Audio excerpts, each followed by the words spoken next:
tiens. Voilà le veto qui arrive, les amis. Et aujourd'hui, elle me dit, tu sais quoi, je vais parler des chiens guides qui donnent de la lumière au quotidien des non-voyants et j'y tiens vraiment. C'est un sujet qui t'importe aujourd'hui, Ça Hélène. me tient à cœur à partir du moment où on intègre les animaux dans le quotidien de personnes en souffrance, en difficulté. Et je ne suis pas la seule à en être convaincue puisque le centre Mira, qui est à L'Isle-sur-la-Sorgue, un des premiers centres en Europe qui forme des chiens guides d'aveugles pour les enfants de 12 à 18 ans. Sachant qu'avant, les chiens guides d'aveugles étaient uniquement destinés aux personnes majeures. Bien Donc sûr. c'est vraiment une nouveauté. Eh bien, vous allez voir qu'avant d'être certifié chien guide d'aveugles et d'être remis à des enfants qui en ont besoin, ces chiens passent du temps dans ce qu'on appelle une famille d'accueil. C'est une étape capitale pour la future carrière de ces chiens et on a rencontré Estelle et ses enfants qui s'occupent d'Iris. Je vous ai une petite inversion. Regardez. Le département du Vaucluse abrite depuis 5 ans un centre unique en Europe. Ici, à l'association Mira, on éduque des chiens guides pour les remettre gratuitement à des jeunes non-voyants. Allez, on y va, traverse. Pendant 2 années, ces jeunes chiots âgés de 6 mois apprennent leur métier.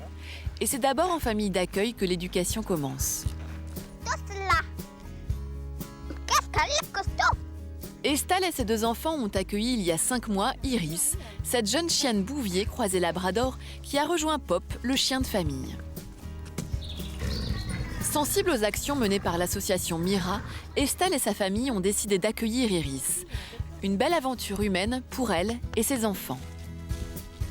C'est pour eux un apprentissage du handicap et moi, je trouve ça très important qu'ils soient conscients de la chance qu'ils ont et puis qu'effectivement, ils puissent un petit peu participer à l'amélioration, donner un petit peu de leur temps pour faire de ce chien un vrai guide pour cet enfant.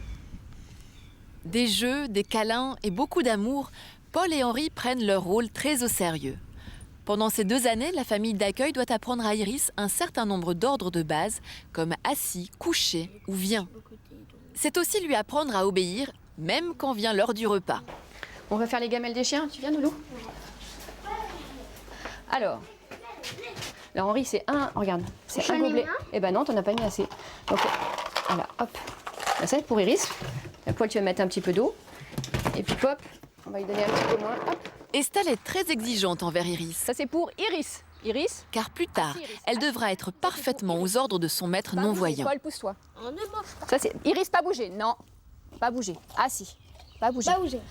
1, Oui. 2, 3, Manger. 4, 5. Vous pouvez manger. Éduquer ce jeune chiot, c'est un travail au quotidien. Iris fait partie de la vie de famille. Et Estelle doit toujours garder un œil. Le premier qui a fini gagne le point. Iris, non. Couchez, ma fille. Une dizaine de familles, comme celle d'Estelle, accueillent ces futurs chiens guides. Elles ont toutes à cœur de bien remplir la mission qui leur est confiée par l'association. C'est une grande responsabilité. C'est pas des adultes qui auront ce chien. Donc on a un travail vraiment particulièrement délicat à faire par rapport au comportement du chien, puisque c'est des enfants qui auront ce chien à terme. Donc d'où l'importance de le manipuler dans tous les sens, de savoir de lui tirer les oreilles sans qu'elle réagisse, pouvoir lui ouvrir la gueule et regarder l'intérieur si tout va bien, sans qu'on ait un comportement agressif du chien. Pour l'instant, Iris est une petite chienne comme les autres. Mais dans 2 ans, elle quittera la famille pour vivre auprès d'un jeune non-voyant. Un départ auquel la famille se prépare. De l'accompagner au quotidien, nécessairement, il se crée des liens, une affection. On se crée des souvenirs. Donc le jour où elle va partir, je ne vais pas vous raconter que ça ne nous fera rien. On sera hyper triste et en même temps très fiers de l'avoir joué son rôle, parce que c'est vraiment dans un rôle bien précis qu'on l'a avec nous. Nous retrouvons Estelle, ses enfants et Iris à l'association Mira Europe. Ça va bien?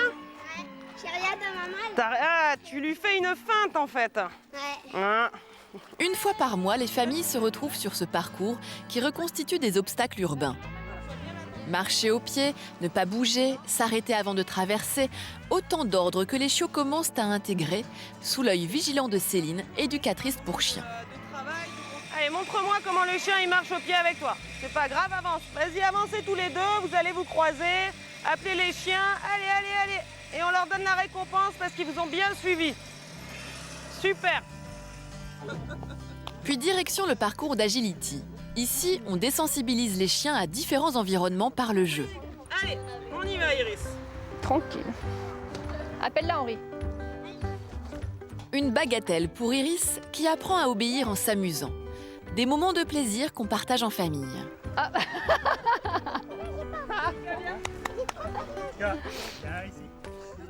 Ces familles d'accueil ont été choisies pour leur sérieux et leur disponibilité. Leur patience, leur rigueur, ajoutées au futur travail des éducateurs, feront de ces chiens d'excellents chiens guides. Le travail des familles d'accueil, il est absolument primordial pour nous. C'est ce qui va vraiment déterminer le bien-être et l'équilibre du chien. Derrière ces chiens, il y a beaucoup d'amour et des nouvelles espérances qui se créent, une confiance dans l'avenir qui va permettre à ces jeunes de vivre une belle vie, une meilleure vie, moins dans le noir, quoi. Aujourd'hui en France, une quarantaine de jeunes âgés de 12 à 18 ans ont auprès d'eux un chien guide Mira Europe. Dans 2 ans, c'est Iris qui transformera la vie d'un non-voyant. En attendant, elle continue de faire le bonheur d'Estelle et ses enfants. Ouais, allez, en famille. S'amusent les chiens. Oh, que c'est beau ça, Regardez Hélène. cette petite boule de poils que j'ai dans les bras, elle s'appelle Inuit. Et Inuit, eh bien, c'est un futur chien guide d'aveugle. C'est une petite femelle, mais sa carrière est toute tracée devant elle. Nathalie le tient aussi, c'est Ice-T, oui. il s'appelle. Eh bien, pareil, ce sont les bébés de la chienne qui est juste à côté de moi, qui s'appelle Ficelle, qui est accompagnée par sa maîtresse, Dominique, qui est famille d'accueil, justement, avec le centre Mira Europe. Mais Ficelle, elle est une chienne reproductrice. Mais ne lui mets pas le micro parce qu'elle a sa maman à côté. C'est elle a un peu Jean-Seb peur. qui miaule. Dis-moi, Hélène, dans le sujet, on a vu qu'il fallait 2 ans pour une formation, mais il commence quand? Tout petit comme ça? Alors là, ces bébés-là ont 5 semaines et dès qu'ils seront sevrés, eh bien, il y a des familles d'accueil qui ont déjà été choisies et qui les attendent. Donc c'est après les fêtes, ils seront remis à une famille d'accueil qui va les garder pendant 2 ans. Alors une année complète avec un après-midi par semaine au centre et puis la deuxième année où ils passent la majorité du temps au centre Mira Europe et les week-ends ou pendant les congés, ils repartent dans leur famille d'accueil. C'est un sacré boulot quand même. Hein. Quels critères il faut avoir pour être famille d'accueil?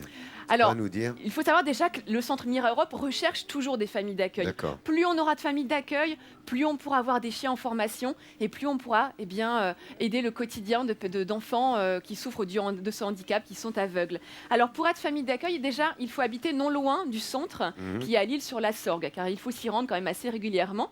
Ensuite, il faut avoir un amour des animaux, il faut avoir une certaine expérience avec les chiens, savoir quand même leur apprendre les ordres de base, car ils ressortent de leur famille d'accueil en étant propres, en sachant être calme quand il le faut, et puis en sachant faire assis, debout, couché, donc des ordres de base. Donc il faut quand même connaître un minimum le comportement des chiens pour pouvoir être famille d'accueil.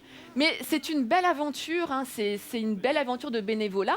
Alors moi, je ne peux qu'encourager nos téléspectateurs, s'ils sont dans le Vaucluse, à se présenter au centre Mira Europe, bien entendu, pour en être.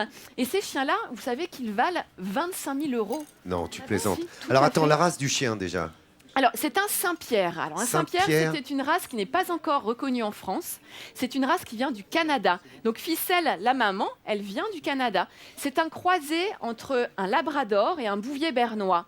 Car il a le tempérament du Labrador qui est toujours à l'écoute de son maître, mais il intègre mieux les ordres et il les retient mieux, comme un Bouvier bernois. Oui. Donc, c'est un croisement qui est très, très efficace. Un Saint-Pierre. pour les chiens. D'accord, mais alors guides dis-moi, aveugles. 25 000 €, c'est pas le coût du chien, c'est pas le Non, prix du chien, c'est pas la le coût du formation, chien. c'est quoi? Voilà, c'est le chien, une fois qu'il est remis à une personne qui en a besoin, une personne aveugle. C'est un chien dont la formation, la naissance, tous les soins auront coûté 25 000 €. Alors, d'où l'intérêt, bien entendu, d'avoir un suivi par un vétérinaire pour être sûr que ces chiens ne souffrent pas de tare oculaire, par exemple, ou de dysplasie de la hanche ou du coude, parce qu'une belle carrière s'ouvre devant eux, mais encore faut-il que ce soit des chiens qui soient en pleine santé, car il y a un investissement derrière. Merci beaucoup. Regardez ces belles images. Merci Hélène. Pour parler de cette famille d'accueil qui est une première en Europe, hein, comme le disait notre veto à l'instant. Et puis de bien belles images. Qu'est-ce qu'ils ont l'air câlins et sympas, ces chiens, un petit peu comme Ferniaud quand il prépare un agneau.